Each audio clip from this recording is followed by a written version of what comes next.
పిల్లలు అన్నాక టార్చర్ పెడతారా దా లక్కు. వాళ్ళ ప్రేమలో అది కూడా ఒక భాగం వేసి ఒకటి గుర్తు పెట్టుకో, మగోడు అన్నాడు పెళ్లి చేసుకోకూడదు.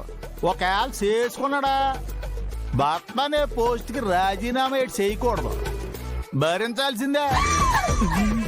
లేదనుకో ఇంట్లోకి బ్లూ డ్రమ్ములు సిమెంట్ సంచులు రావచ్చు, పెద్ద సైజు కుక్కర్లు కూడా కొనొచ్చు. ఏటి కాకుండా వెకేషన్ కూడా ప్లానింగ్ చేయొచ్చు, డీసెంట్ గా రిబ్బన్ కట్ చేయొచ్చు, బాత్రూమ్ క్లీనర్స్ ఆర్డర్ పెట్టచ్చు. ఇవన్నీ మైండ్లో పెట్టుకుని పెళ్ళం ఏటన్నా కూడా నువ్వు డోంట్ మైండ్ అనుకుని వెళ్ళిపోతున్నావు అనుకో, వాళ్ళు నెవర్ మైండ్ అనుకుంటారు. లేదనుకో తామరు మర్చిపోలేని మెమరీ అయిపోతారు. ఓహో సీనియర్, మీరు మహాజ్ఞాని. అందుకే ఇవన్నీ ముందుగా ఆలోచించేసి మీరు పెళ్లి చేసుకోలేదన్నమాట. మరి ఏటనుకున్నావురా, కాలజ్ఞానిలాగా నాను భవిష్యత్తు జ్ఞాన్ని. పెళ్లిళ్ళు చేసుకున్న వాళ్ళు అందరూ డాడీలు అవుతారు, పిల్లల చేతిలో పచ్చడి జాడీలు అవుతారు. టోటల్ గా సంసారం అనే జైల్లో ఖైదీలు అవుతారు.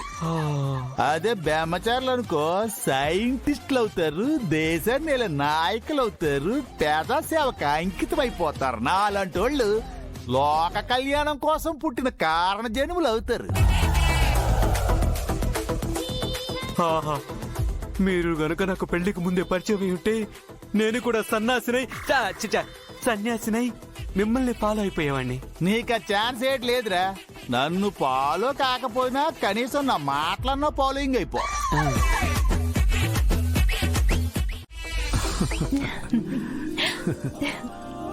డైటింగ్ చేయలేక రుద్ర సార్ దగ్గర నేను తిట్లు తింటుంటే మీకు జోకింగ్ గా ఉంది కదూ. బాగుంది గంగారు. సారేమో బాక్సింగ్ లవరు, మీరేమో ఫుడ్ లవరు. మీ ఇద్దరిది భలే జోడి అండి. మా జోడీ సంగతి సరేలేండి, మీరెప్పుడు జోడీ అవుతారు?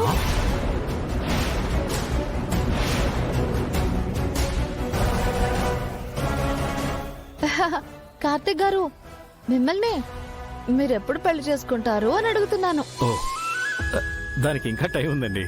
అవును, మీరు పెళ్లి చేసుకున్న తర్వాత మా సూపర్ మార్కెట్ లో జాబ్ మానేసి వెళ్ళిపోతారా? జాబ్ ఎందుకు మానేస్తానండి? అయినా నేను ఈ సూపర్ మార్కెట్ వదలను. ఆహాహా, పెళ్ళయ్యే వరకు ఈ కబుర్లన్నీలే.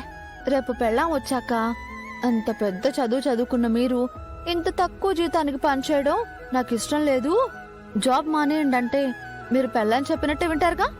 అది పోనీ తనకు కూడా ఉద్యోగం ఉండి వేరే ఊరికి ప్రమోషన్ వస్తే తనతో పాటే వెళ్ళిపోతారుగా.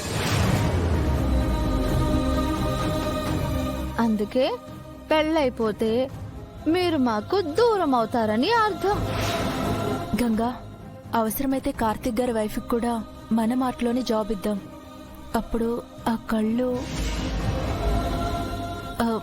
అదే మన కళ్ళ ముందే ఉంటారు అంటున్నా. త్వరగా నీకేం కావాలో తీసుకో, లేదంటే బావగారు ఫోన్ చేస్తారు. నాకు కావాల్సింది ఇదే అక్క. కార్తిక్ గారు దూరం కాకూడదన్న భయం నీలో బాగా కనిపిస్తోంది.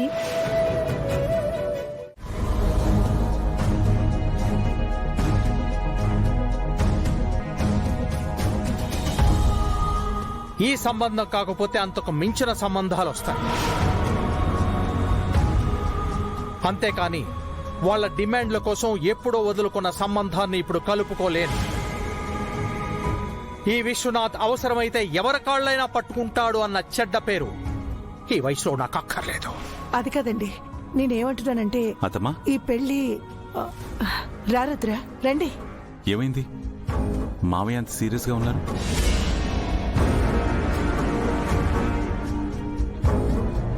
ఏమీ లేదు రుద్రా, మీ మావయ్య జైకి పెళ్లి సంబంధాలు చూస్తున్నారు.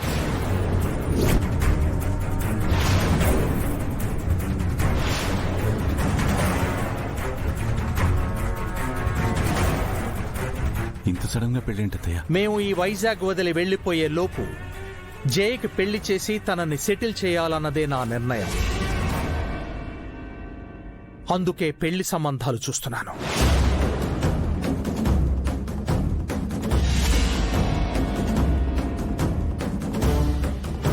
ఇవాళ ఒక మంచి సంబంధం వచ్చింది రుద్ర. అబ్బాయి కూడా చాలా బాగున్నాడు, మంచి కుటుంబం. కానీ ఆ, కానీ ఏటున్నది బావా, కాట్న కానుకలు లాంటి అడుగుంటారు. సార్ చాలా స్ట్రిక్ట్ కదా, అలాంటి ఎంకరేజ్ చేయనని ఉంటారు. అంతే కదా సార్? అన్నయ్య నువ్వు ఊరుకో.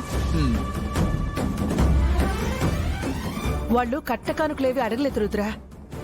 అమ్మాయికి పెద్ద కుటుంబం ఉండాలి అనేది వాళ్ళ డిమాండ్.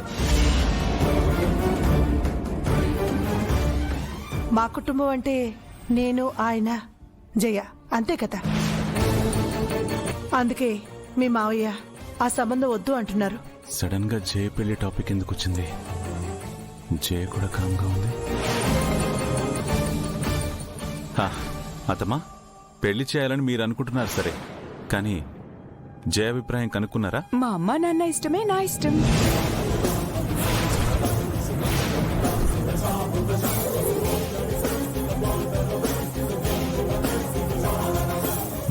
Okay, good. కుటుంబ విలువలేంటో మీ మావయ్యకి ఇంకా అర్థం కావట్లేదు రుద్ర. అత్తమ్మా, మావయ్య అభిప్రాయాన్ని కూడా మనం కాదనలేం. మావయ్య,